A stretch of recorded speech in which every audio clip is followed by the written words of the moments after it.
Welcome to the Dementialand Serial Podcast, a story for everyone who knows someone living in or near Dementialand. My name is Suzka, and this is my story.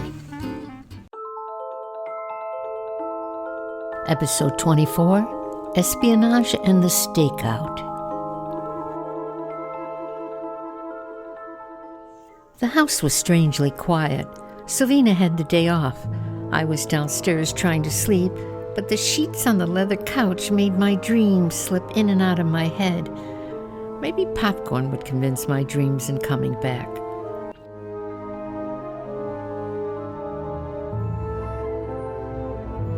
I rolled off the leather couch and made my way up the stairs. The room where my mother now lived, the room I called Dementialand, was dark but covered in moonlight, muting the room's hard edges. At first I couldn't find my mother. The couch was neatly dressed and empty. The sheet was folded proper-like, and a blanket appeared not to have a clue of where my mother's whereabouts. Behind the sofa was my mother, vertically awake and seemingly on a mission. I questioned my eyes. This tiny woman, fully dressed, had her body pressed up against the back wall, as if she were trying to avoid being seen by someone outside. Her hands spread apart to her side. In one hand, it appeared like she was armed with the remote control. Slowly, she scooted to the far end. When she reached the corner, she split open the curtains with the barrel of a remote control, which allowed only one eye to peek through. The room was eerie quiet. The moon had whispered my presence into my mother's ear. She turned her head, startled at first, but unrelenting. I felt like a hunter pointing a loaded rifle at a mother deer. She pressed the edge of the remote control to her lips. I believe at the very moment dementia took mercy on this little woman and squeezed out a few flashbacks for my identification as well as my qualifications. I'd like to believe a short remembrance of her daughter's rebelliousness solidified her decision to trust me. I'm glad you're here. You can help me.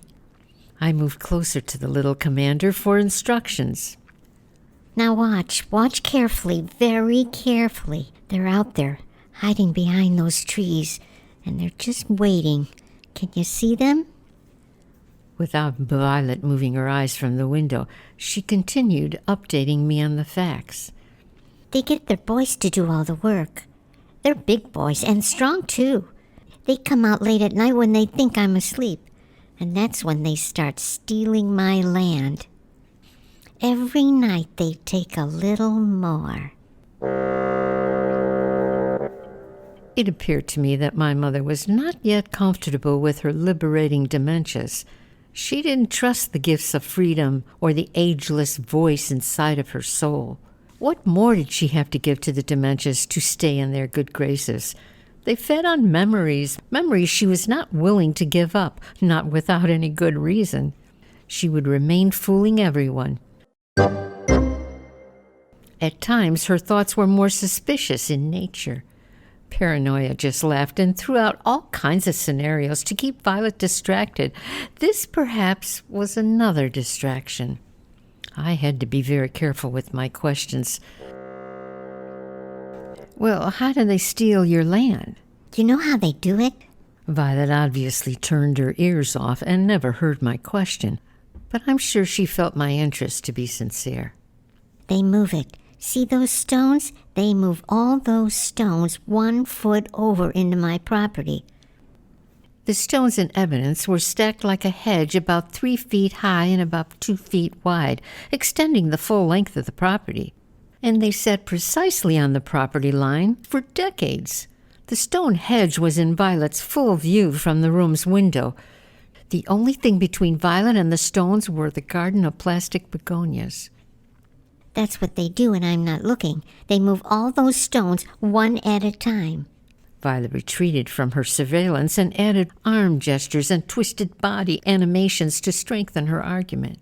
In the middle of the night, they move all of them over 1 foot into my yard. They do it carefully so I don't notice. Then, when I get up in the morning, my yard is smaller. Oh, they're sly. They steal my land 1 foot at a time. Violet finished relating the facts and returned her attention to the alleged crime scene. This is a criminal offense in the sight of God and the church, and it's a sin too. A goddamn moral sin. I mean morbid or mortal. Well, you know what I'm talking about. One of those big ones. I can't remember all the sins. They have so many now. Violet paused. Her words were pacing back and forth in her head and gaining momentum. They think I'm stupid because I'm old. They think I don't know what they're doing. Well, I sure as hell do. And now I'm going to catch 'em in the act. And then you and I, well, we can call somebody. We'll call the officials, the land officials, the mayor, the police. No, we'll call Joe Novotny. That's right. We'll call Joe. Yeah, Joe has a lot of connections. He knows people. You remember Joe, don't you? Joe is a policeman and a friend of my father. When I was 16 and picked up for driving without a license, well, after I hit a tree in another car, and that was because I ran a stop sign. The police put me in a holding cell. I called my father, and my father called Joe. Everyone is going to know what they're up to. I got them this time. Violet's words screamed to a halt. The sound was like teeth on ice. Her eyes opened, her eyes closed. She squeezed her madness out. Madness so black it seemed purple. The moon was agitated, shining so fiercely it dared any cloud to get in its way. I knew the more Violet talked, the angrier she was going to get, and I knew that if I tried to convince her otherwise, all hell would break loose. I was not about to question my partner's credibility.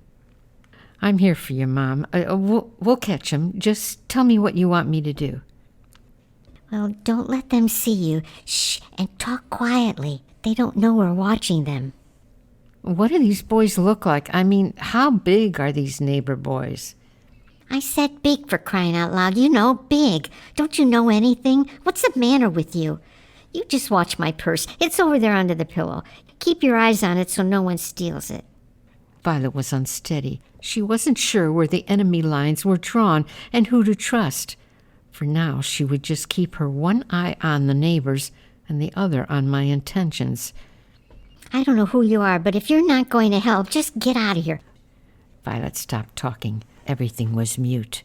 Time just sat in the moon's night waiting for instructions, waiting for something to happen.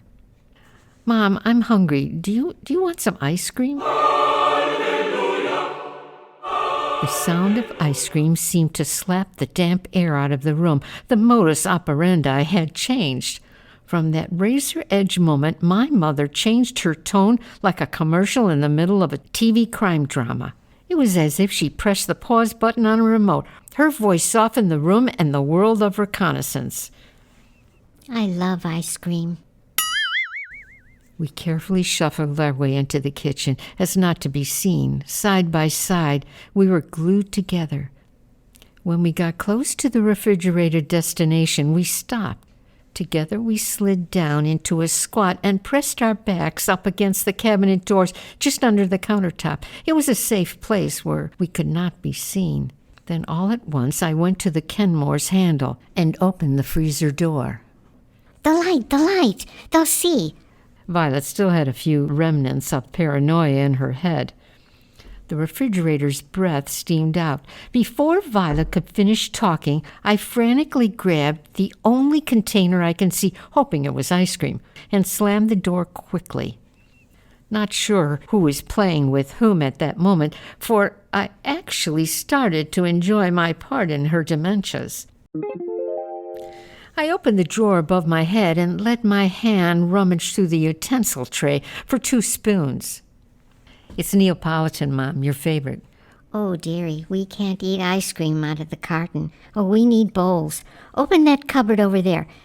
Let's use that fancy Bavarian bowls with the scallop trim and the tiny pink and yellow flowers around the edges. There's a second-hand shelf in the back. The flowers were hand-painted, you know. Margie bought the set for me when I was living on Harlem Avenue. It was our 10th anniversary. I turned my head and looked at the stranger, previously my mother, as if she was an alien from another planet, an alien who had a sister named Margie.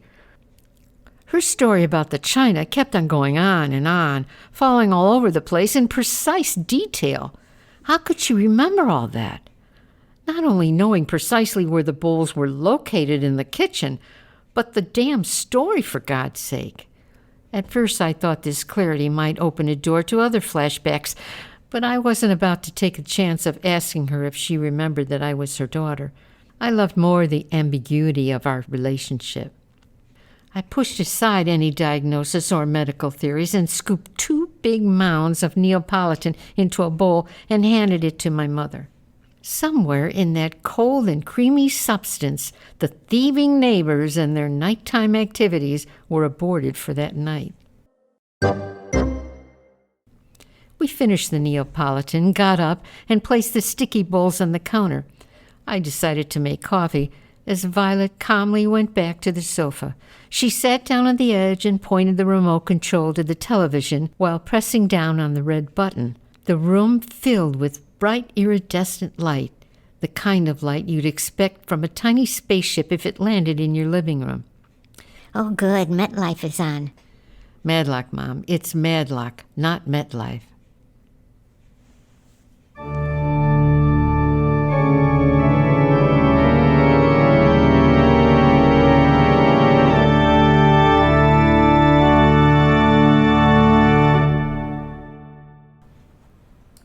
Well, that's the end of this episode. Between writing the Dementialand podcast and living in this new COVID environment, I'm surprised anything not paranoid related is coming out of my head. So if you're having a meltdown and everything is closing in on you 1 foot at a time, my suggestion, have some ice cream. Neapolitan works best. Thank you for listening. Share this with a friend and see you next time. My name is Suzka.